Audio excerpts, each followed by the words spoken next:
in the worst case scenario, we're selling the couch. No. Okay, then Sylvie, Divorce. did we make the right decision? Did we make the right decision to quit? And That's the pressure you want, K2. Yeah. It was easy. Everybody would do it. I wanted to just preface before we went into September. What did we do? so when you go to your partner, you can have similar discussions about like what's going on. Because a lot of times, yeah, we make jokes like, oh, Hallie's going to spend all her money at Target. There are times where couples will actually spend all their money at Target and they won't know, or they'll hide different purchases because they don't know about the budget. Well, I don't think it's toxic as much anymore, but it's on my mind 24/7. So that is bad. And I'm learning to... I hope that the conversations that we have make you feel more comfortable and confident in approaching your partner and talking about finances, because again, it's not an easy thing. And I remember genuinely, I was afraid to have that conversation. This week, we're going to be covering Q3 of our finances. And just a heads up, it's not going well. So you're going to be seeing a lot of questioning of our decisions in life and how we are going to move forward from this. I think it's one of the most important things to talk about finances with your partner. So let's get into it, Half Past Crew. This episode is sponsored by Autonomy, but more on that later. Welcome to Half Past Chai. Guys, welcome back to another episode of Half Past Chai. We're your hosts. My name is K2. My name is Hallie. And if you can't already tell, we're a married interracial couple. And that's what we talk about on this podcast. We talk about being an interracial couple. We talk about relationships and everything else in this world. We also get questions from you because you guys go to www.halfpastchai.com where you submit your own questions and stories. We release new podcast episodes every single Monday. So if you haven't already, make sure you subscribe, like this video, and on Spotify and Apple Podcasts, you got to give us 5 stars and follow the pod so then you're notified at 7 a.m. when we do upload. Half Past Crew, settle in, get cozy, and grab your chai. Wait a minute. All right, here we go. There we go. That's better. Oh my goodness. That would have been bad. Worried. That would have been really bad. K2, I was worried. Hope you have a good chai in your hand right now. But if you don't and you're driving, don't do that. Don't drink and drive. Don't drink and drive. This week we're gonna be talking about Q3 finances. And I know you get a lot of questions like, oh, why are you talking about finances on a relationship show? Well, you need to talk about finances with your partner. And if you don't, it's gonna go bad. I've seen it happen so many times. Look up like Caleb Hammer. He talks about finances with couples. Or Ramit. Yeah, he talks about finances with couples as well. And usually it's because they're not on the same page. Something that me and Hallie do is talk about finances quite a bit, and Hallie absolutely hates it. I don't fully hate it. Why would you say that? You're exposing me. No, listen, Linda. Listen, okay. It's gotten a lot better. The only reason that I've not liked it in the past is because they haven't always gone well. All right, I'll be honest with you. The conversations haven't always gone well because historically, finance has been a big topic of conversation for us for quite a few years. Wouldn't you agree? I think that's accurate. Yes, and it's not always gone well. Would you also agree? I agree with that. I'm very aggressive when it comes to finances, and I take it to the extreme every single time. Okay. So I just want to point out, yes, that is true as well. However, you definitely have improved how you talk about money, and 2, how you view money. I think that's a big perspective that people don't always get, is like if somebody comes off really aggressive, they just view, this is about like anything in life really, but like you viewed finances and money you took it very seriously, and like too seriously, I think. And I think you had more of a scarcity mindset. And so you just were very worried about it all the time. Yeah. Whereas like a lot of people don't necessarily view money that way. They just view it as like it's always coming in and blah, blah, blah, blah. Even when we had our corporate jobs though, you were stressed, and now, I don't know, you've changed. It's been interesting. I feel like I spend way more money now, and we don't have money coming in like every single month. Like it's not normal. Like when we were in corporate, we'd have about $16,000 gross coming every single month. And that's a lot of money. I was so stressed back then to a dangerous degree. And it's not like, we were putting away 20% into 401k, but then I was investing another 30% outside of that. So 50% of our income was being invested. And I think I was taking it way too seriously. And like now we are spending money. You're about to see, we are spending money like crazy. And I think it's because I realize that if I don't spend right now, then it's just gonna go away. Like not in a bad way. It's just like, what are you saving for? Fully. I mean, like you can save some parts of your money, right, for some things, but it's like the rest of it. What are you saving for? I agree. It's just I was very strict on it. Right now, I'm still strict on it to a point where it's like we can't be spending negatively, where we're spending more than we make. That is not okay. This month is different. This month is dangerous. You're about to see. But October or September? No, September. September was bad. I think it's important for us to identify which one of us is which in the relationship. Obviously, we've kind of done that already, but I want to point out who's who. So, like, how would you identify yourself with your relationship to money in this relationship? I am the saver. Okay. And my relationship with the money is very intimate. Would you say that it's like bad though? Toxic? Yeah. Well, I don't think it's toxic as much anymore, but it's on my mind 24/7. So that is bad. Okay, and I'm learning to not have it on my mind, but it just comes up out of nowhere when it's whenever I think I look at the numbers too much. I do. Mm-hmm. I like have all the apps on my phone and I'm like looking at this and that. I'm like, oh, that's coming out this month. That's coming out this day. Oh, what's it going to look like then? Oh, how much is coming in? I think about all of that, and that will make me go crazy. Yeah. Do you think that's okay? It's not okay. I worry about you, genuinely. Yeah. Not even just saying that. I really do, because it is I mean, if you obsess over anything, it starts to make you crazy, right? And I can see the stress seeping through. we joke my and brain. say yeah, like, I don't know. It affects so much of who you are, and I don't know.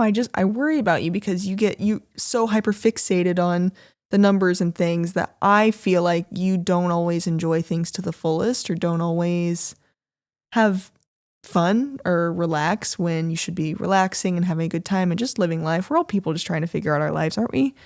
And I would identify myself to that point as somebody who I'm conscious of money. Like, I'm pretty aware of what we're spending. And I mean, maybe I'm going to be surprised in this.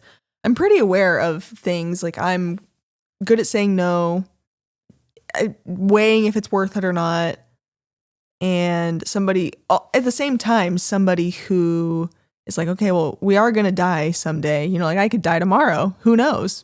Let's pray to God I don't do that, but it could happen. And I don't want to, same thing with the job. My mentality is where I don't want to have any regrets, and I don't want to say no to experiences just because, like, oh, it's expensive. Like, we just booked our tickets to India. That is such an experience of a lifetime. I will never say no to that. And I'm so thankful that we get to go and do that.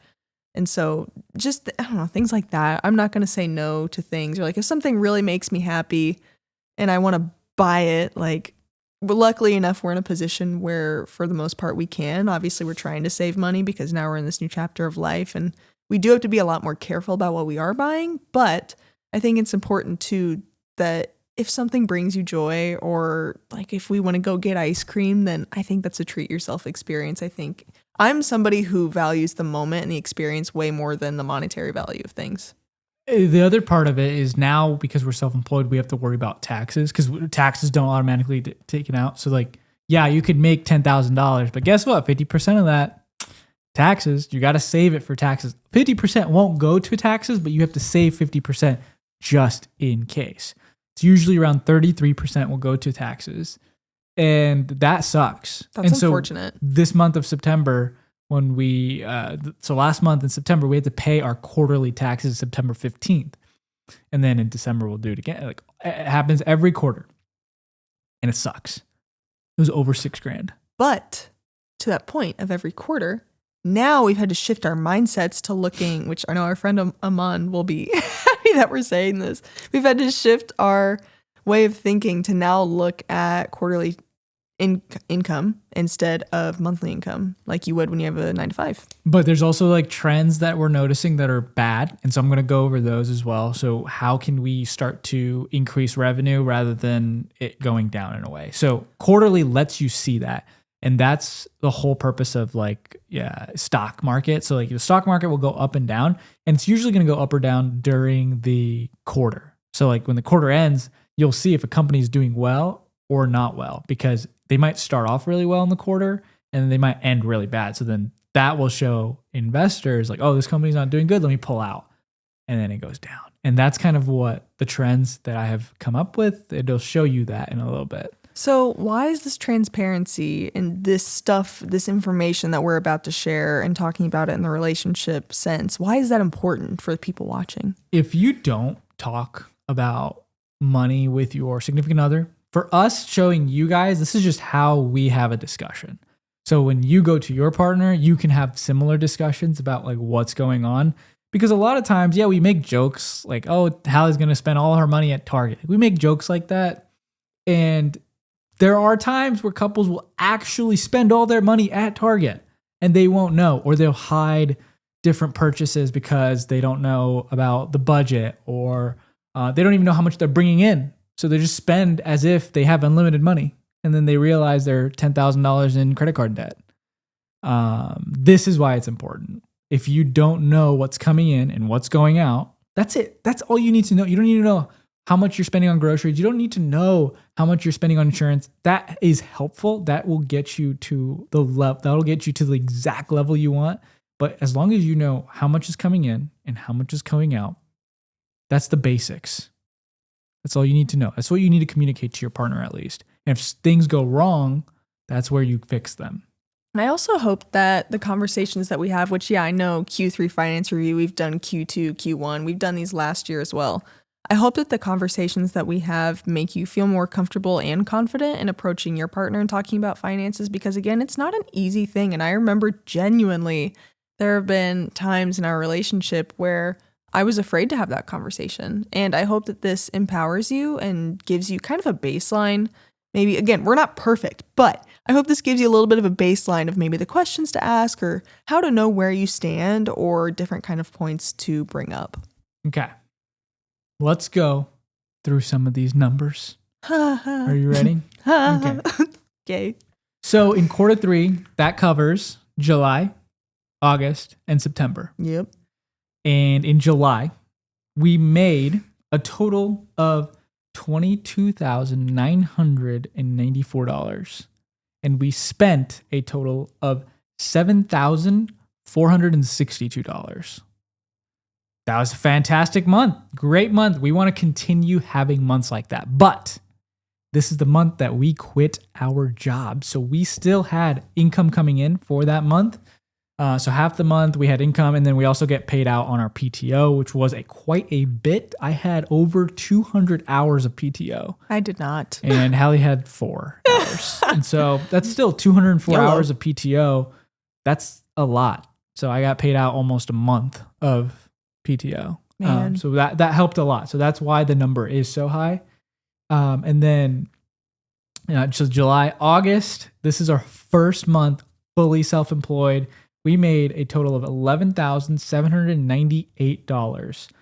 And then we spent $6,339.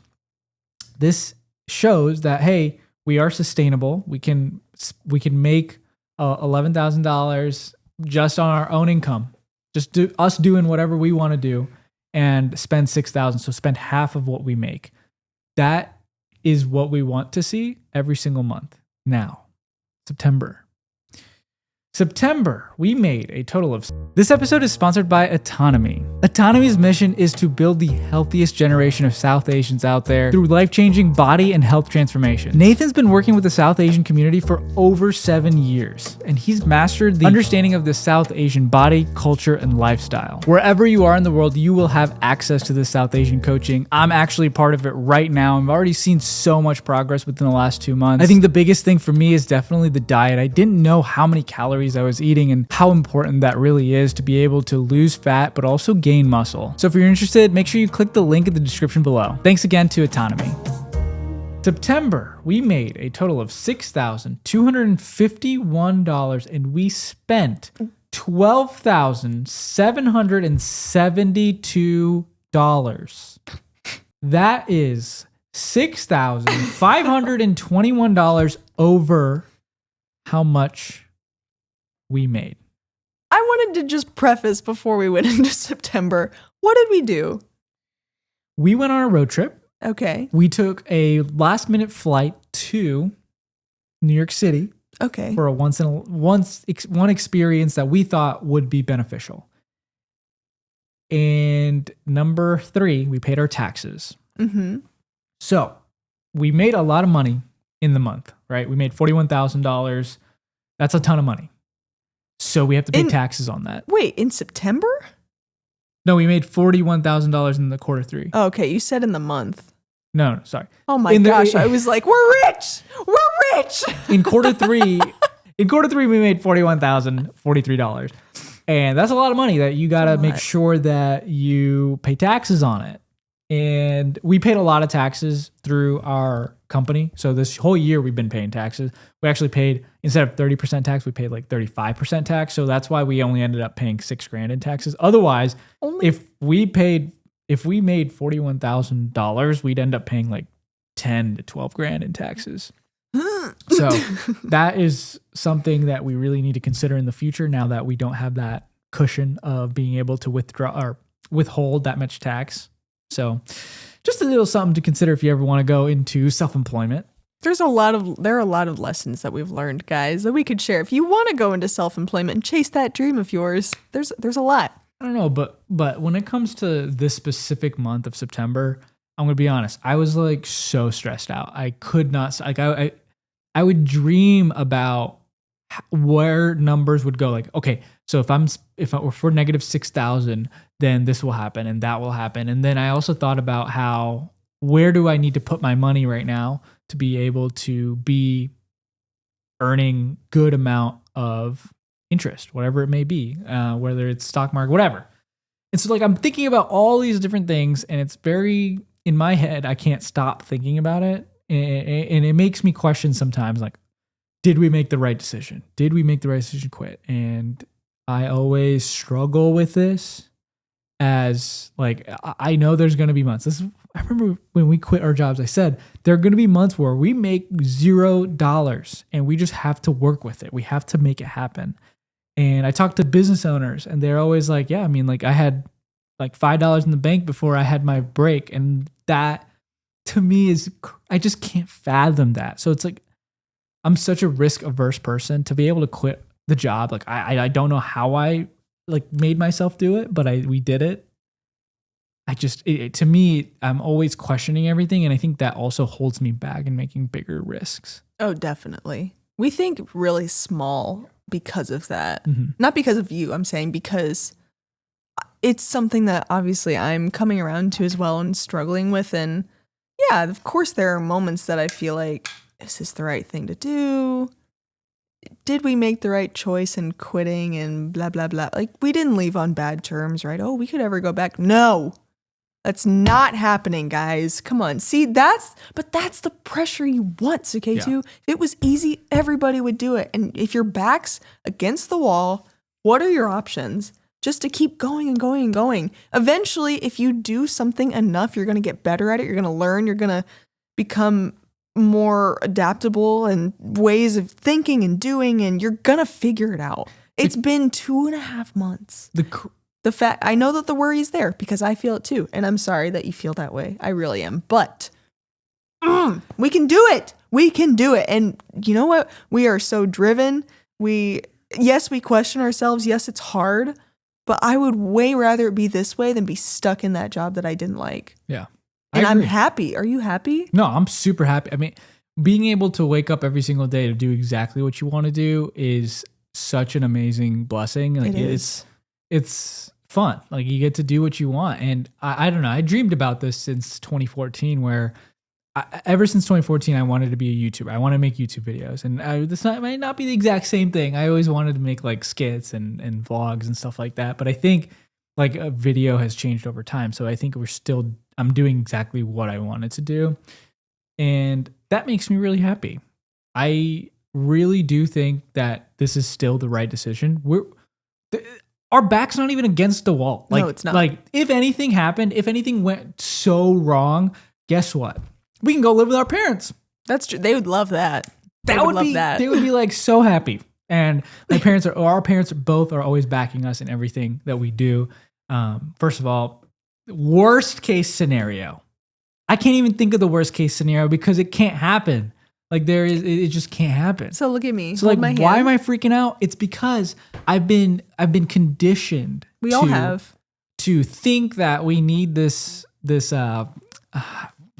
money coming in from a corporation, and then you have to put it into a 401k automatically, and then you get the free healthcare, and then you get all these things. And like, I'm conditioned to think that way. So now that I'm paying for all of it, now that I have to think about it 24/7, that is hurting my brain. And so what I need to do is I need to automate everything. I need to make sure that whatever we're doing gets automated. We don't think about it. We don't do anything with it. Just automatically happens. And then all we do is make content, have fun, get new clients, and just make stuff happen. All Damn. right? Couldn't have said it any better myself. Okay. I'm really happy that you're having this realization right now. It's great. And I think it's going to be really good and refreshing for your headspace, because it's just us, guys. We obviously, you know that. You've been around for a while. But sometimes it can be a little isolating, just the two of us, when if we're both feeling that way, especially, we kind of feed off of each other, right? So unfortunately, sometimes negative energy one person has, like the other person will pick up a little bit of that. And yeah, it's important to stay positive. It's not always super easy to do that, but we're trying our best. And I'm really happy that you just said that. Do you feel like that will kind of stick around for a while? Do you feel like you'll have nightmares about it tonight? I don't know. I think to get rid of my finance worries, it's just going to take a long time. Like yeah. I have been in the world of personal finance for so many years. It's just all I think about. Yeah. And so it's never going to go away, but being able to make my own money, make our own money, it's totally rewiring the way I think, the way I do things. Like, going and doing something isn't about making money anymore. It's like having the experience to potentially, maybe in the future, we can make money on it. But right now, we're probably not going to make any money. And I think that is something that I'm learning about. Customer engagement. We always did the customer stuff when we were in corporate. And I didn't understand how we would charge for free services. Like, we would do so many things for free. And I was like, okay, the company can take the loss because they have so much money. But it's not even that. It's if you go in and actually go do what you want to do to gain the experience, that customer, whoever it is, they're going to pay you at some point. And so I think that's something I'm learning as well. Learning how the big corporate works, and so then we implement it into our own business. It's just it's a learning in progress. That's what it is. But, well, I'm here for you. Yeah. And anytime that you feel those financial scaries, let's please talk about it, because it's not that big a deal. And I guarantee you, if we talk about it, we have more than anything we could ever need ever. Mm-hmm. And you just said it. If like the craziest thing in the world happened, our parents would love to have us home. So to me, I think it's okay. Also, in the last episode, Rajan said that if you just look around your house, you can sell $3,000 to $5,000 worth of stuff. Yeah, that's so. In the worst case scenario, we're selling the couch. No. Okay, then Sylvie. Oh my gosh, you divorced. You don't even say that. Oh my gosh, my daughter. Well, one thing's not going is the camera. Camera stays. It makes money, so it makes sense. We would sell your Tesla. Hey. Yeah, see? Don't mess with the it's Tesla. Not so fun. Okay, Sylvie, Tesla. To me, Sylvie always wins. Tesla. Just kidding, Sylvie. Oh my God, she's Sylvie. Do you know what Dad said about you? It's not good. All right, so we're just going to go through September. We're not going to go through every single month, but September is the big one that is crazy. So we're going to go through all the little details. And I hope you feel better about your finances after this. We spent a little over $6,000 on taxes. So we paid state tax and federal taxes. And we do this by just giving all our information to our tax person. They're like, okay, send this much money to the IRS and send this much money to state tax revenue place. Okay. It's probably a good idea to have a tax person take care of that for you so you don't have to find your own numbers. I deal with too much money stuff anyway. So the more I can offload, the better. Number 2 is business. We spent $2,684. That's not the total amount because we spent $849 on travel, which is part of the business. $770 was spent on healthcare in 1 month. I need to just.